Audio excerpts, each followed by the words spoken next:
Welcome back, everyone. My name is Michelle, and this is horror book Hell Hound.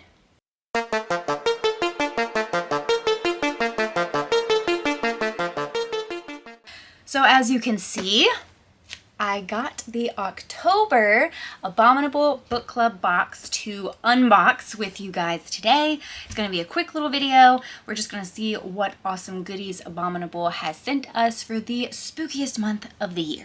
Now, for those of you who do not know, Abominable Book Club is a UK-based book subscription box for horror readers. You get usually 2 new release-ish books, plus 1 mystery used book that they collect from local used bookstores over, I believe, in London. This is the full guts version of the box, so we get some goodies, some awesome little treats that I'm going to show you during the actual unboxing, and this retails for about $50 a month. Now that does include shipping, and you have to remember, this amazing box does come all the way from the UK. So it's really not that bad of a deal, but I'll let you guys decide whether or not it's something you want to look into later on once we're done with the unboxing.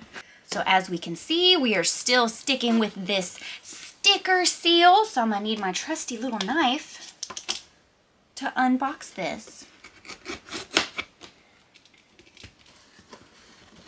I'm so scared. Yay! Ooh. Okay, looks like we got a big chunker of a used book here. Interesting. Okay, I'm gonna move it over a little bit. Okay. Yeah, this is chunky monkey. Look at that. So this is what they wrap the used book in. It's supposed to still be a mystery, and I like opening it at the very end of the unboxing, so we are going to save that. To start us off with, it looks like we have gone back to the regular black and white striped baggies for the mixed drinks. Always got our teeth in there. Maybe it's supposed to be like that. I don't know. But let's unwrap these and I'll show you what kind of mixed drink beverages we have.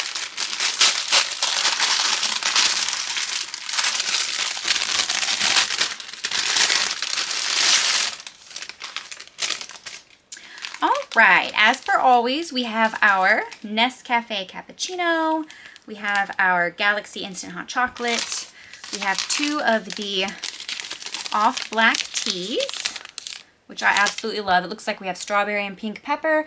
Oh, this is a new one for me, jasmine and orange flavor. That's awesome. And then, of course, my favorite of favorites, we get our Lions Perkadilly coffee bag. So, yum! I always enjoy the Lions coffee bags. They are amazing!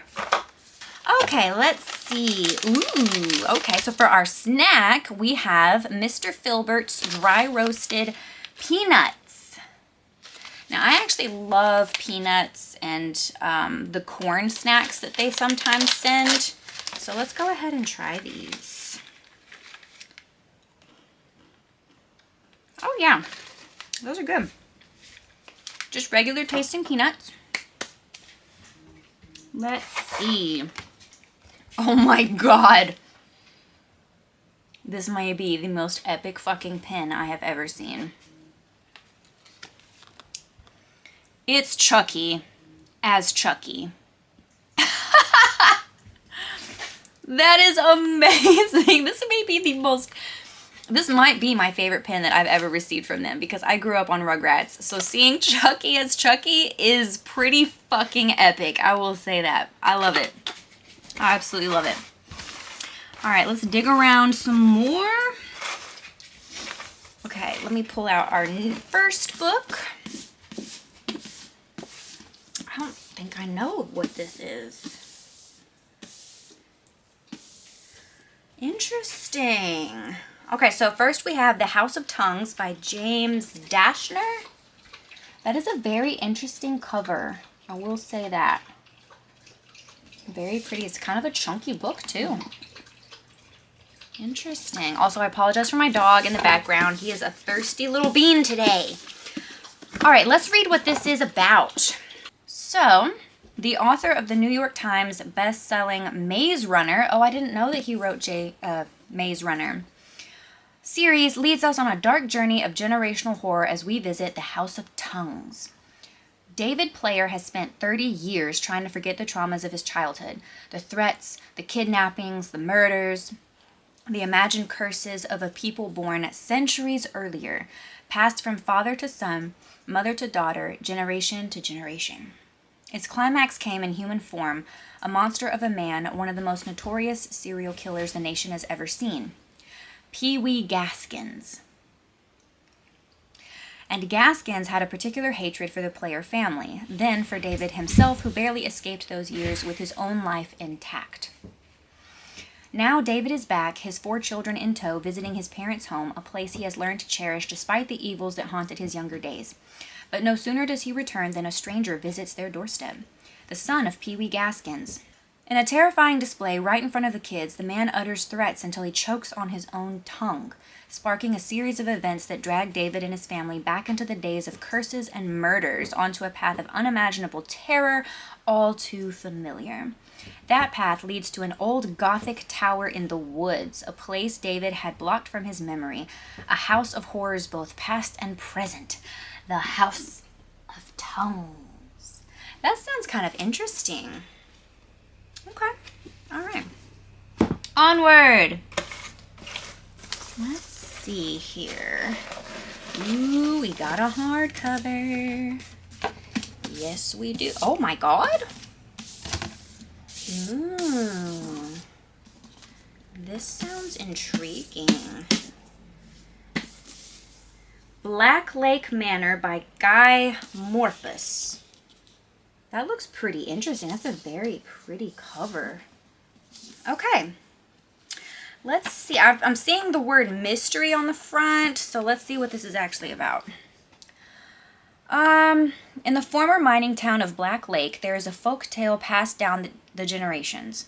An old story about a ship wrecked upon the coast and the single survivor who made it to shore.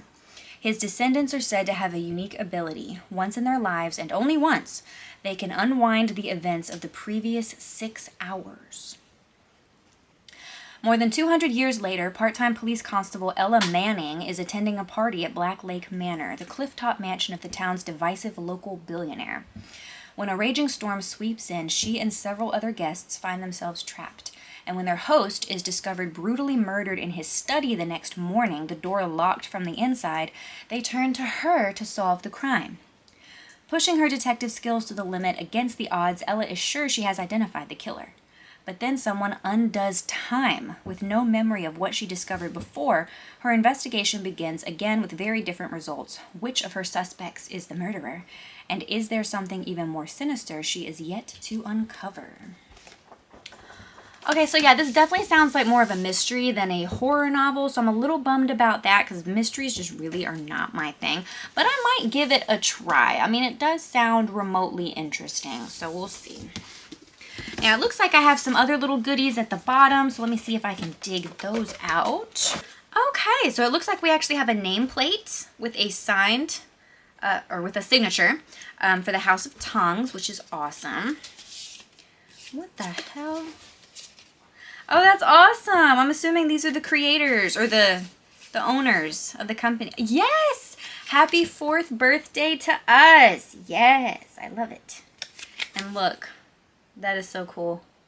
I love that. Then we have... No. No. No. We're not doing that. It's a sticker. It says The Thing. It's Thing 1 or Thing 2, but turned into The Thing. You've got to be fucking kidding me. Oh my god, that is amazing. We also have a little skull sticker. And then we have our quintessential Abominable sticker, or bookmark, with our microfiction. So I'm going to read the microfiction to you guys, and then we will wrap up with the mystery used book.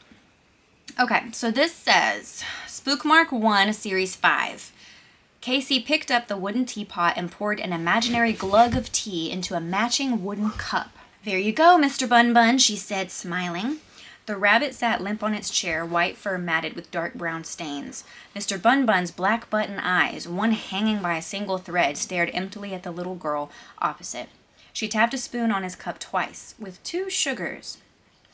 Casey, it's almost time for school. Her mom pushed open the door and snapped her fingers. You need to brush your teeth and pack your... She spotted Mr. Bun Bun and stopped. Where did you get that thing, Casey? It's filthy. I found him under a blanket outside the Agrona's house. Besides, it's only dirt. I can clean him. You shouldn't be playing near that house, Casey, not after what happened there. She checked her watch. You've got 5 minutes, okay? Okay, Mom. Casey sighed. Her mom smiled and headed downstairs. Casey placed a plate in front of Mr. Bun Bun and picked up her wooden toaster. Breakfast? You know, we could get rid of her, right? It'd be real quick and easy. Then you wouldn't have to go to school. I like school, Mr. Bun Bun, Casey replied. Toast or waffles? Interesting. All right, very cool. Let's see.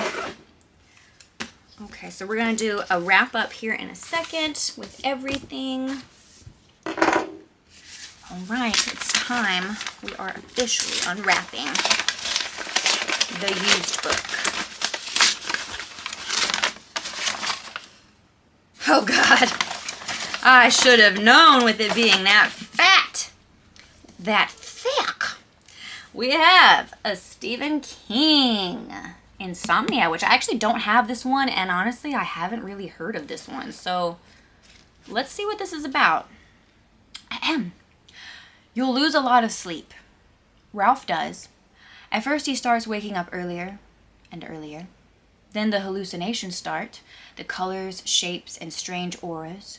Not to mention the bald doctors who always turn up at the scene of a death. That's when Ralph begins to lose a lot more than sleep. When he begins to understand why his hitherto mild-mannered friend, Ed, is getting out of control, dangerously so, and why his hometown is about to become the new Armageddon.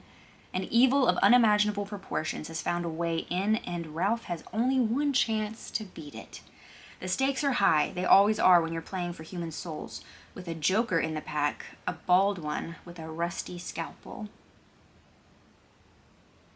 Okay, so yeah, never actually heard of this one. Insomnia, Stephen King. I love this cover. It's wonderful. This is a fucking chonker, dude. 700 and some odd pages. All right. But hey, I really love old Stephen King novels, especially like the mass paperback kind. A lot of people don't like them, but I think they're just fun. They're just fucking fun.